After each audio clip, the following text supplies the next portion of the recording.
Graça e paz, querido irmão. Você já ouviu falar do fio condutor da Bíblia?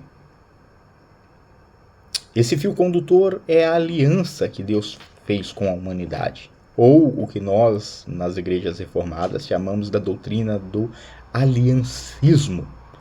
O aliancismo, na realidade, é o relacionamento de Deus com o seu povo estabelecido através de alianças.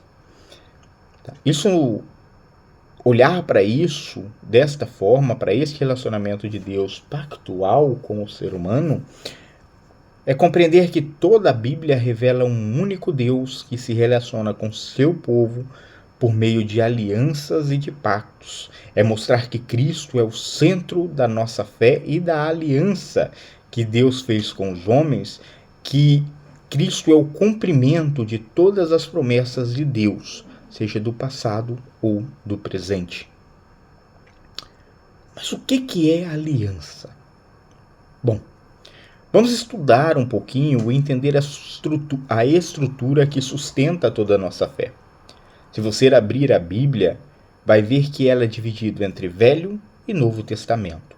A palavra testamento significa, na verdade, aliança. Então a sua Bíblia é dividida entre a antiga aliança e a nova aliança. No mundo antigo, as palavras em hebraico berit e do grego diatek indicavam um pacto, um contrato de sangue. Mas na Bíblia, a aliança é muito mais do que um contrato de negócios. Ela é um compromisso. É um compromisso de amor e de fidelidade que Deus soberano fez com seu povo. É Deus dizendo que eu serei o seu Deus e vocês serão o meu povo. Toda a Bíblia é uma história de Deus fazendo e cumprindo alianças. Tá? Em resumo, há 3 grandes alianças na história humana.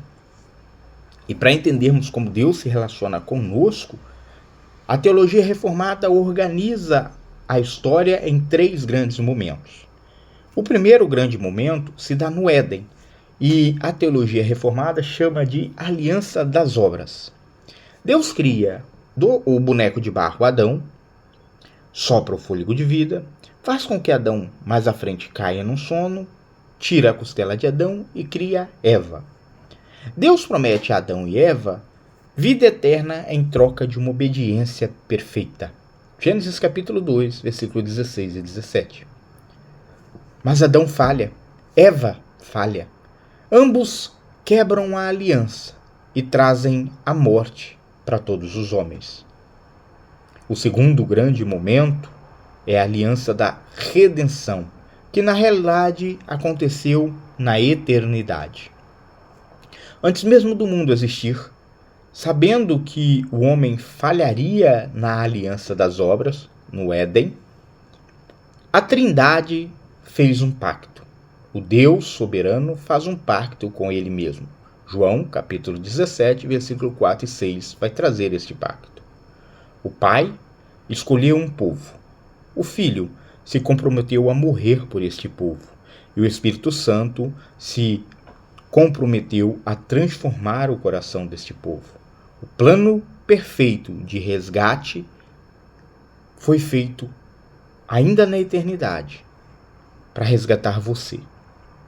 Nunca foi um plano B a vinda de Cristo. Desde o princípio, este era o único plano. A terceira grande aliança é a aliança da graça. É a aliança nossa hoje, que nós vivemos. Assim que Adão caiu, Deus veio com a graça. Ele prometeu em Gênesis capítulo 3, versículo 15, que o descendente da mulher esmagaria a cabeça da serpente. Esmagaria a cabeça da serpente.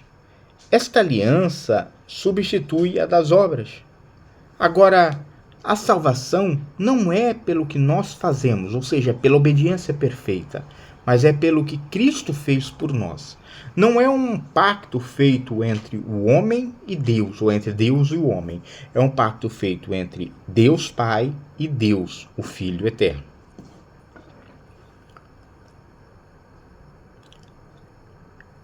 uma única aliança, ela foi manifestada em várias etapas. A aliança da graça, pós-Éden, foi se revelando aos poucos no Antigo Testamento, como um rio que vai passando por fontes de água, sendo abastecido por fontes de águas e vai crescendo com o tempo. Nós temos, por exemplo, em Noé, Deus prometendo preservar o mundo, e aí o sinal do arco-íris nos céus. Com Abraão, Deus promete uma grande família na fé, e dá o sinal da circuncisão para Abraão.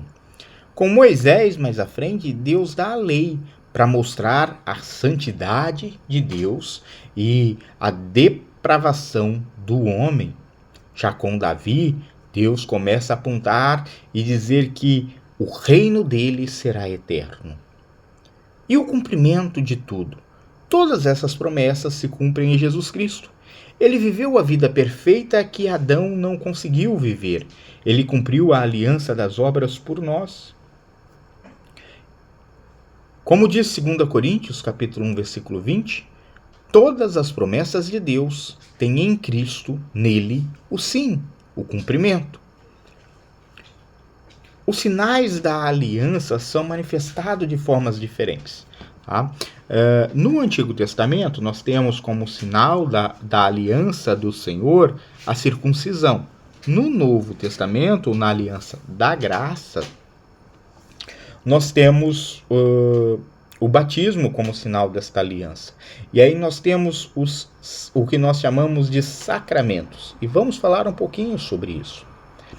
Assim como uma aliança de casamento é um sinal visível de um compromisso, de um amor entre duas pessoas, Deus deu sinais visíveis para a sua igreja. Tá? No Antigo Testamento, a circuncisão e a Páscoa. No Novo Testamento, Jesus atualiza esses sinais para nós. Então nós temos o batismo, que aponta para a nossa purificação e nascimento na família de Deus, e a ceia do Senhor, ou a Eucaristia, que é o nosso memorial, onde nós nos alimentamos espiritualmente e relembramos o sangue de Cristo que nos selou nesta aliança. É importante dizer que para nós presbiterianos, a ceia do Senhor ela vai além da memória, ela vai além do memorial. Tá? Para nós presbiterianos, a presença de Cristo é real nos elementos da ceia de forma espiritual. Então, o pão continua sendo pão, o vinho continua sendo vinho, não há uma transubstanciação, mas de forma espiritual nós participamos do corpo e do sangue de Cristo. De forma espiritual, nós temos nos sacramentos, nos elementos do sacramento, a presença espiritual de nosso Senhor. Estes dois sinais, ou seja, o batismo e a Eucaristia, ou a ceia do Senhor, eles são, como dizem o nosso catecismo de Westminster, sinais visíveis de uma graça invisível. Tá? E o que isso muda na sua vida, querido irmão? Pertencer a uma igreja que crer na teologia da aliança, na realidade, muda tudo no seu dia a dia. Porque essa crença na aliança de Deus, ela traz uma segurança inabalável para você. Ela te leva a uma compreensão que a sua salvação não depende das forças da sua mão, segurando a Deus para você não cair, mas depende da força da mão de Deus segurando você. E aí, meus irmãos, a Bíblia diz que Ele é fiel à aliança dele. Mesmo quando nós fraquejamos, Ele permanece fiel. Hebreus capítulo 10, versículo 23 vai falar isso. Além disso, nós cremos que as promessas de Deus se estendem aos nossos filhos. Tá? Então, crer na aliança, na doutrina do aliancismo, significa que você crê que a sua família pertence à aliança. Afinal de contas, a promessa é para você e para os seus filhos. Criar os seus filhos na igreja não é apenas um bom costume, mas é uma responsabilidade pactual, Nós os criamos para o Senhor e a igreja te ajuda a educar o seu filho nos caminhos do Senhor. E isso faz toda a diferença no seu dia a dia. Além disso, você acaba por estar abraçado por uma comunidade de verdade. Tá?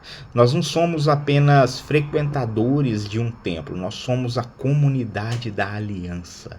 Isso significa que somos responsáveis uns pelos outros, cuidamos uns dos outros, exortamos uns aos outros, amamos uns aos outros como Cristo faz com a sua igreja.